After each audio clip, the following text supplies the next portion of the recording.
Hola, ¿cómo están? Bienvenidos a todos. Mi nombre es Arely Martínez Benítez. Soy maestra especialista de la UDI 7 y soy licenciada en Educación Especial en el área visual. El día de hoy estaré hablándoles un poco sobre salud mental en niñas, niños y adolescentes. Antes de comenzar, les quiero solicitar que realicen su registro de asistencia en el formulario que estará fijado en los comentarios de YouTube. Y un favor, no escriban datos personales de sus hijos en los comentarios, como nombres, edad, escuela. Pueden interactuar en el chat, pero por favor, nada de datos personales, esto para protección de los menores. Si tienen dudas sobre cómo registrarse, pueden acercarse a la maestra especialista de su escuela y con gusto ella los podrá ayudar. Pues bien, vamos a comenzar. Nuestro tema del día de hoy es salud mental.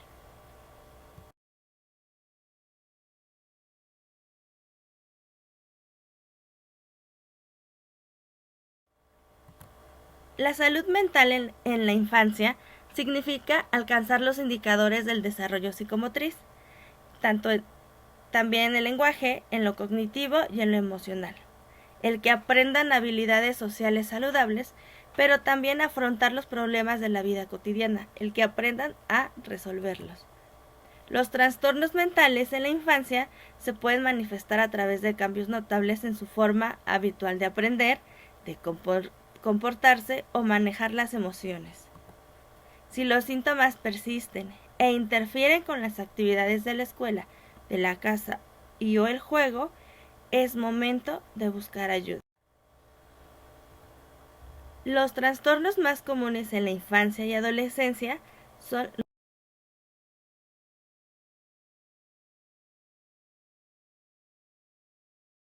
siguientes. La depresión. Pero hay una gran diferencia entre lo que es depresión y tristeza. No debemos de confundirla. La tristeza es una emoción normal que todos hemos experimentado. Generalmente es desencadenada por eventos estresantes. Tiene una duración limitada y no causa alteraciones en nuestro funcionamiento ni en nuestras actividades del día a día. En cambio, la depresión es un trastorno que puede incluir a la tristeza como uno de sus síntomas. Es posible que no se identifique qué lo desencadene e interfiere con el funcionamiento de las personas, además de que no se resuelve espontáneamente. La depresión en la infancia o en la adolescencia tiene importantes diferencias en su presentación y en cómo se manifiesta respecto a la depresión que llegan a tener las personas en edad adulta. Algunos de los síntomas van a variar según la edad.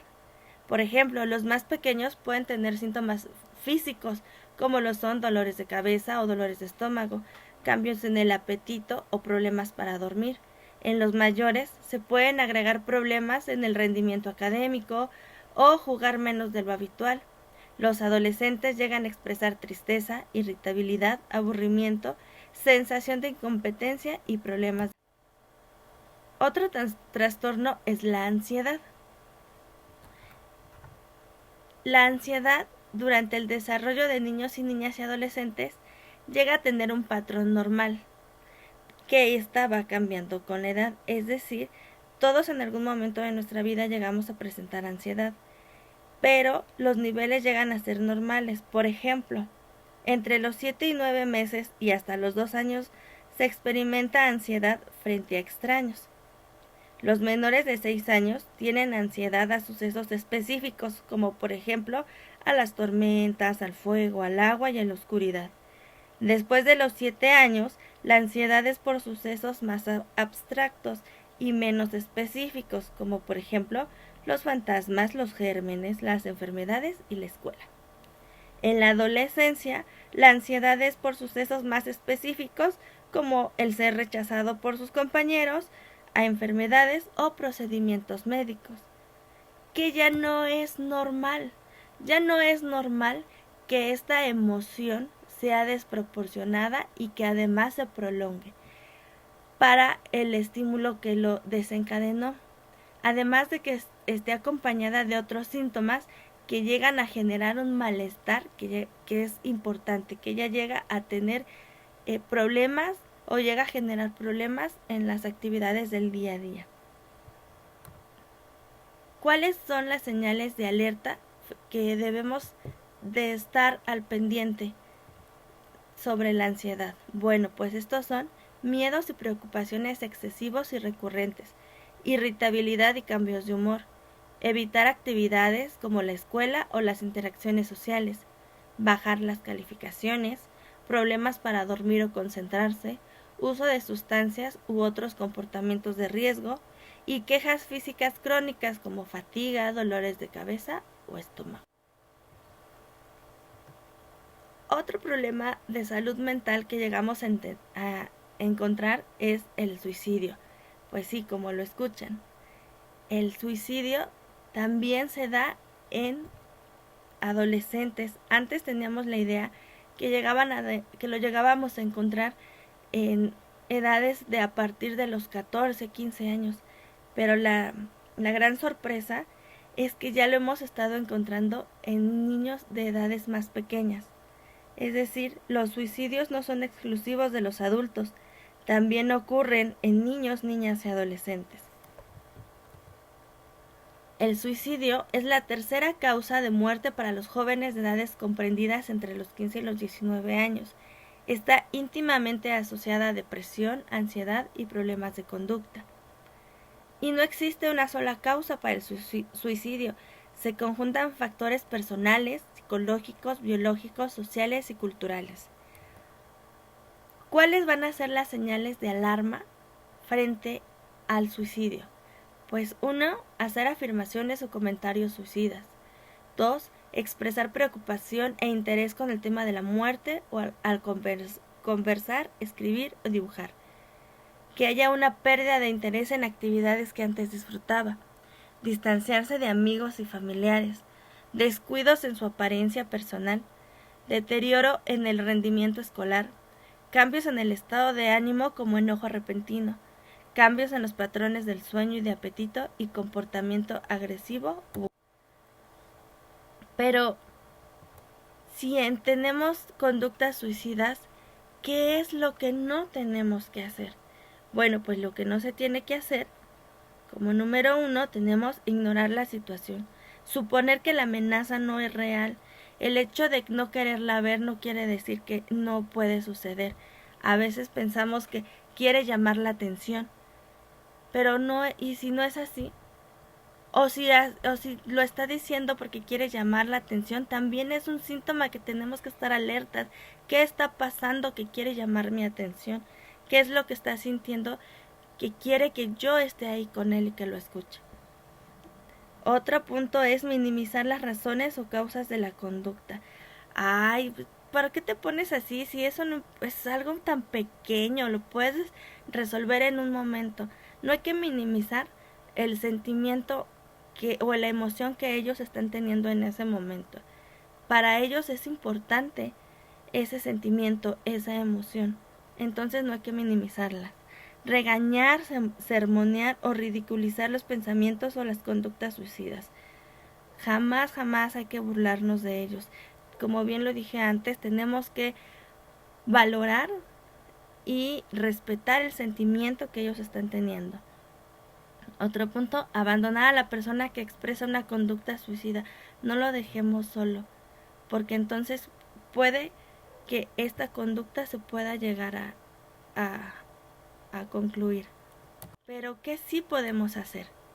Bueno, pues acompañarlo, pero acompañarlo con una presencia cálida y empática, no estarlo regañando. Sí, estoy aquí contigo, pero te estoy regañando. No, hay que acompañarlo, escucharlo, ser empático.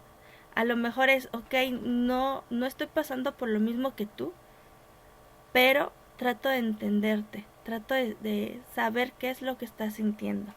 Escucharlo sin limitar el tiempo. Retirar los medios con los que la persona puede hacerse daño, no dejarlo solo, quitarle todo con lo que se puede hacer daño, objetos, videos, redes sociales, todo lo que le pueda causar daño. Respetarlo, no usar palabras de reproche o regaños. Preguntar, ¿cómo te puedo ayudar? ¿Qué puedo hacer por ti? permitir que la persona que exprese sus emociones, no regañarlo, entender que está sufriendo y que necesita ayuda, y entonces poderlos llevar con otra persona que lo pueda ayudar. Si yo no puedo, entonces llevarlo con alguien, con algún profesional que sí lo pueda hacer. Otro problema que llegamos a encontrar en la salud mental pues es el consumo de sustancias adictivas. Usar alcohol, tabaco y otras sustancias, así como practicar juegos de azar, pueden tener diversos daños y riesgos. Hay riesgos que se pueden presentar de manera súbita, como lo puede ser una sobredosis o accidentes, pero también llegamos a tener daños a largo plazo. Estos pueden ser físicos o mentales. Y uno de los riesgos más importantes pues es el generar una adicción. ¿Cuáles van a ser las señales de alarma frente a este consumo de sustancias? Pues bueno, encontrar un comportamiento agresivo o impulsivo, tener cambios en el círculo social, relaciones conflictivas con la familia y amigos, cambios de humor drástico y repentino, descuido en la apariencia personal, cambios en los patrones de sueño y alimentación, cambios inexplicables en la energía, aislamiento social, problemas de coordinación motora, pérdida del peso inexplicada y disminución en el rendimiento académico. Ok, ya hablamos sobre las señales de alarma, ya vimos cuáles son algunos trastornos que pueden afectar nuestra salud mental, así como algunas actividades que se pueden llegar a presentar, pero ¿cómo le voy a hacer para cuidar la salud mental de mis hijos? Aquí tenemos algunos tips. Como número 1, escucha y ayúdale a entender sus emociones. Cada una tiene un mensaje para ti. Hay tantas formas de sentir emociones como seres humanos en el mundo.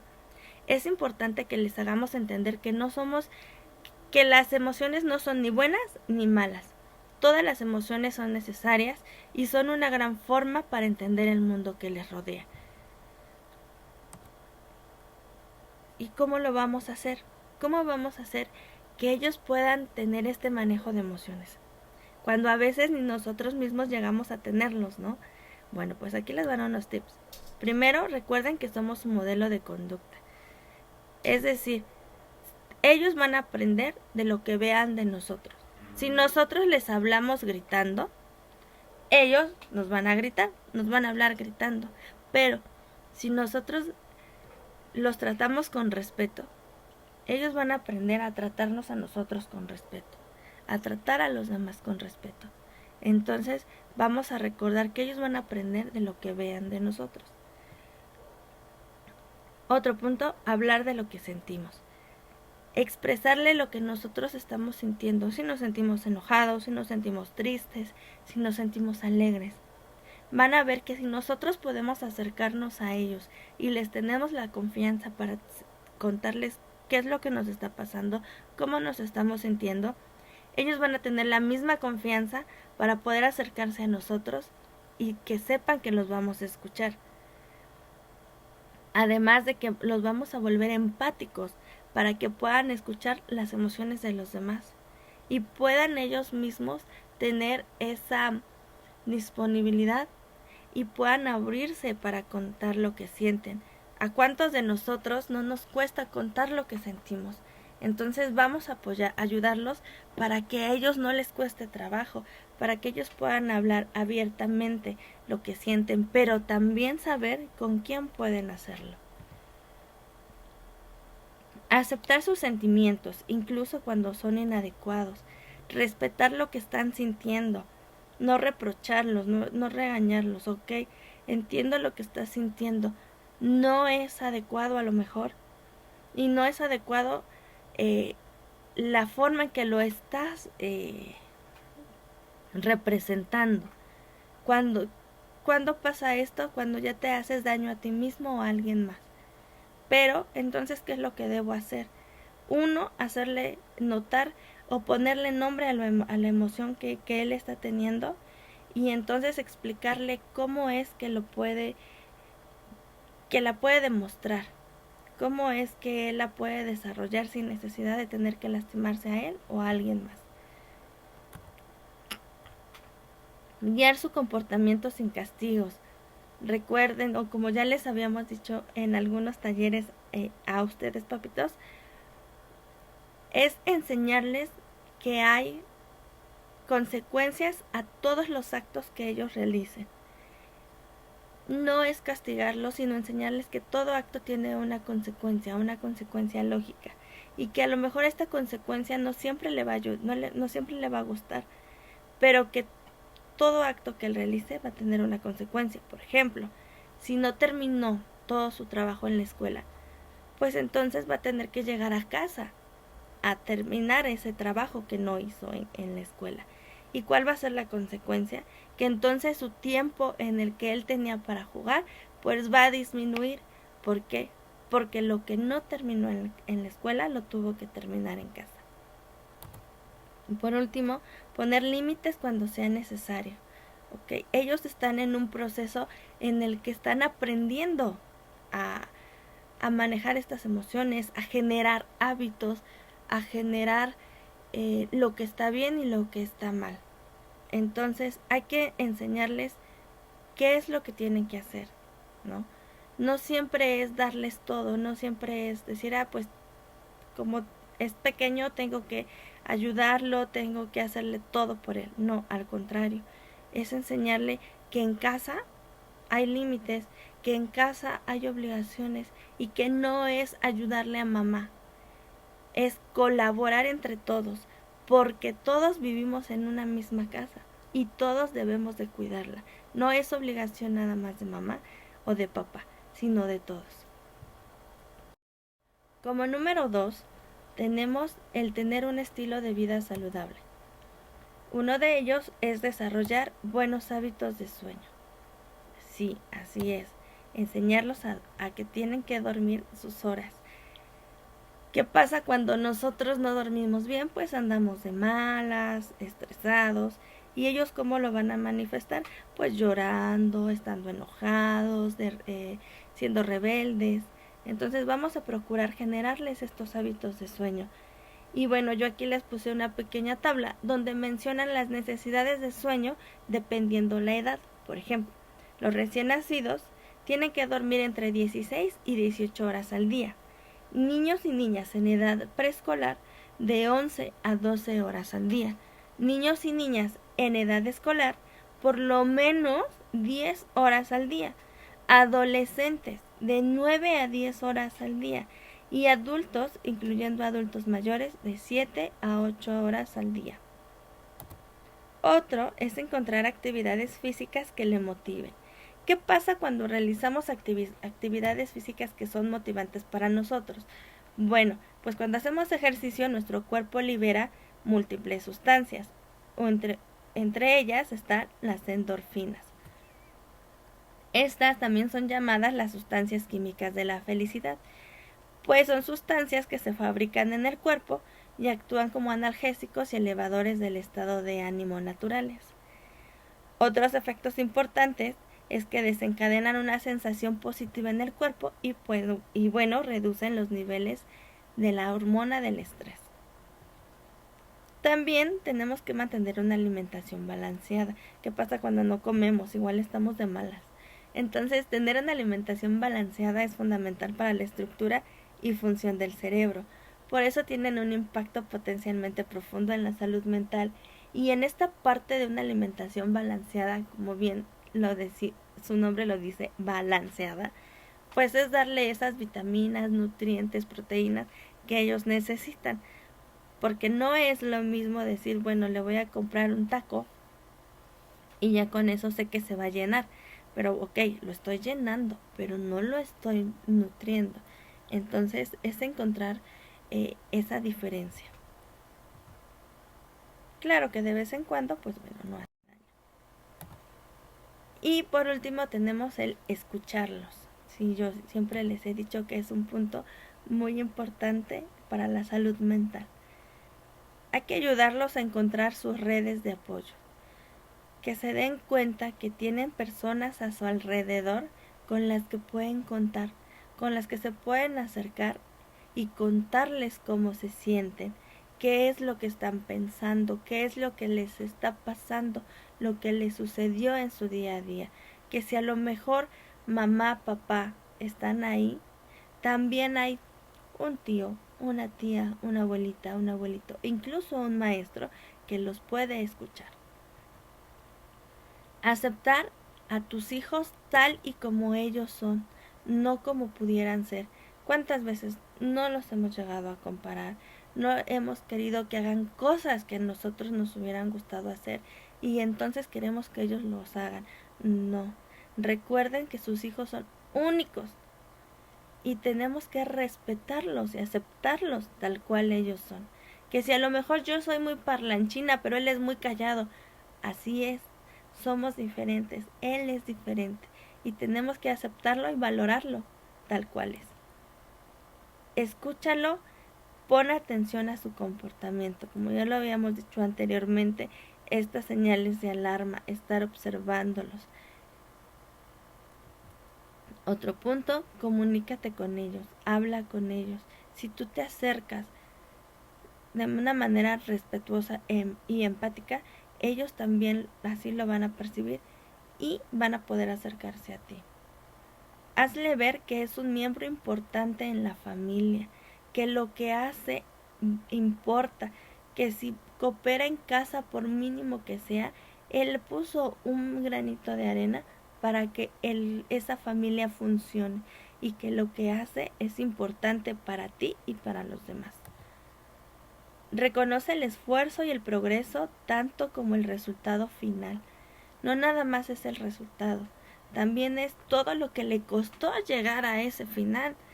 O sea, no nada más es de, sí, pusiste la mesa, no, pero te faltó a lo mejor acomodar bien la silla, te quedó medio chuequita. No, es, ok, hiciste la mesa, valoro todo lo que te costó.